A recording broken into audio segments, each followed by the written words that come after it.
پہ social media پہ سوال آیا کہ نیوکلیر ٹیکنالوجی کا یا نیوکلیر آرمز کا ٹریڈ کرنا بھی جائز ہے یا کیا ہے اسلامی نقطہ نظر اس کے بارے میں کہ ان کی سودا کرنا کاروبار کرنا بھی جائز ہے کہ نہیں؟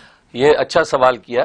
بات وہ یہ ہے کہ سودا کرنا ان حالات میں تو جائز ہے، کیونکہ ظاہر ہے کہ اس وقت قوتیں اسی کے ذریعے سے ظاہر کی جا رہی ہیں، اور قرآن کریم میں حکم فرمایا وَأَعِدُّوا لَهُ مَا اسْتَطَعْتُم مِّن قُوَّةٍ وَرِبَاطِ الْخَيْلِ کہ اپنی طاقت اسلحے کی بناؤ، اپنے گھوڑوں کو مستعد رکھو.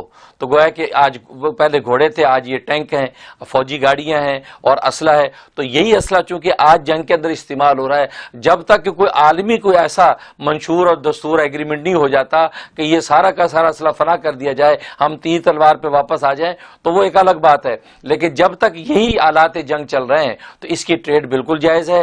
مسلمان آپس میں کر سکتے ہیں، غیر مسلم سے کر سکتے ہیں ایک دوسرے، کیوں کہ ظاہر ہے اس کی ضرورت ہے، اور ہر ملک اپنے تحفظ کے لیے اور اپنے مفادات کو بڑھانے کے لیے اسی کو استعمال کرتا ہے، لہذا ٹریڈ بھی اس کی بالکل جائز ہوگی. ویڈیو کے نیچے سبسکرائب کے بٹن پہ کلک کریں، بیل کے آئیکن پہ کلک کیجئے تاکہ ہر نئی ویڈیو کی نوٹیفیکیشن آپ کو مل جائے.